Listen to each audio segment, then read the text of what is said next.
தமிழ்நாட்டுக்கு எப்படி முதலமைச்சர் பதவின்றது ரொம்பவே முக்கியமோ அதே மாதிரி சட்டமன்றத்துக்கு சபாநாயகர் அப்படின்ற பதவி ரொம்பவே முக்கியம். உங்களுக்கு எக்ஸாம்பிளுக்கு சொல்லணும் அப்படின்னா கிரிக்கெட் மேட்ச்ல அம்பையர் எப்படி முக்கியமோ அதே மாதிரி தான் இந்த சட்டமன்றத்தில் சபாநாயகர்ன்ற பதவி ரொம்ப இம்பார்ட்டன்ட் ரோல் பண்ணக்கூடிய ஒன்று.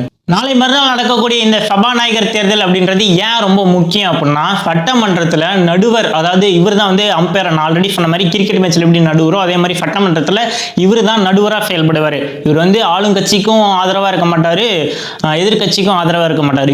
இவர் தான் டிசிஷன் எடுப்பதே. இவரோட வேலை என்னன்னு பார்த்தீங்க அப்படின்னா சட்டமன்றத்தில் யார் பேசணும், ஆளுங்கட்சி பேசணுமா எதிர்கட்சி பேசணுமா அப்படின்ற டிசிஷன் எடுக்கிறதும், யாரோட பேச்சுக்கு முன்னுரிமை அளிக்கணும் அப்படின்ற முடிவு எடுக்கிறதும், யார் பேசுறது கரெக்ட் இல்லையோ நீ பேசுறது சரியில்லை முதல்ல வெளியில போ அப்படின்னு சொல்லி வெளியில போ சொல்றதும், இந்த மாதிரி முக்கியமான முடிவு எல்லாமே எடுக்கக்கூடிய ஆள் யாருன்னு பார்த்தீங்க அப்படின்னா இந்த சபாநாயகர். அவர் தான். இவர் சொல்றதை கேட்டு தான் எல்லாருமே நடந்தாகணும். இப்போ வந்திருக்க தமிழக வெற்றி கழகத்துக்கு அடுத்த 5 வருஷத்துக்கு தடையில்லாத ஆட்சி அமைக்கணும் அப்படின்னா இந்த சபாநாயகர் அப்படின்றவர் ஆளும் கட்சி, அதாவது டிவிகே கட்சியிலிருந்து யாராவது ஒரு மெம்பர் போய் உட்காந்தா மட்டும்தான் அவங்களுக்கு சாதகமா எல்லாமே நடக்கும். அதனால விஜய் அவர்கள் கட்சியிலேருந்து சபாநாயகரா யாராவது ஒருத்தர் இருக்கணும் அப்படின்றது கட்டாயமா அவசியம்.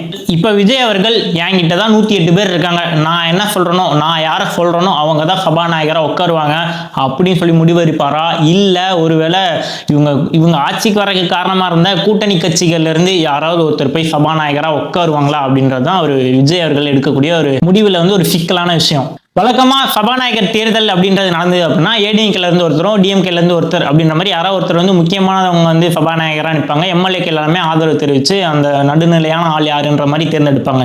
ஆனால் இப்போ வந்து விஜய் அவர்கள் புதிய கட்சின்றனால எல்லா எம்எல்ஏக்களும் யாருக்கு வந்து ஓட்டு போட்டு சபாநாயகரை தேர்ந்தெடுப்பாங்க, கரெக்டான ஆளை சூஸ் பண்ணுவாங்களா அப்படின்றதான் முக்கியமான கொஸ்டின். விஜய் கட்சி எம்எல்ஏவா இருந்தால் கூட அவங்க வெளிக்கட்சி எம்எல்ஏக்கள், அதாவது கூட்டணி கட்சி எம்எல்ஏக்களுக்கு வந்து யாராவது ஆதரவு கொடுத்துட்டாங்க அப்படின்னா அதுலேயும் வந்து நெகட்டிவ் பாயிண்டா மாறிடும். மோஸ்டா என்ன சொல்லப்படுது அப்படின்னு பாத்தீங்க அப்படின்னா ஆனந்த் அவர்களுக்கோ இல்ல காங்கிரஸ் சைட்ல இருந்து யாராவது ஒருத்தர் சபாநாயகரா இருக்கிறதுக்கான வாய்ப்பு ரொம்பவே அதிகமா இருக்கு அப்படின்ற மாதிரி சொல்றாங்க.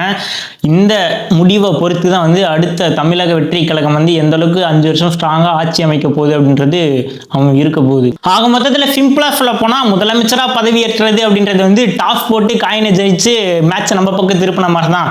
ஆனா இந்த சபாநாயகர் சீட் யாருக்கு கிடைக்குதோ அதை பொறுத்து தான் பவர் பிளே அப்படின்றது எந்த அளவுக்கு வந்து நல்லா விளையாடுறாங்க அப்படின்றது அமையும். மறக்காம நீங்களும் வாய்ஸ் ஃபார் மீ கேங் கூட ஜாயின் பண்ணோம் அப்படின்னா கீழே இருக்க சப்ஸ்கிரைப் பட்டனை ப்ரெஸ் பண்ணி ஜாயின் பண்ணிக்கோங்க. ஸோ வாய்ஸ் ஃபார் மீ உங்க தட்டனை மறக்காம கீழே கமெண்ட் பண்ணுங்க. இப்போ நான் கிளம்புறேன், அது வரைக்கும் பை.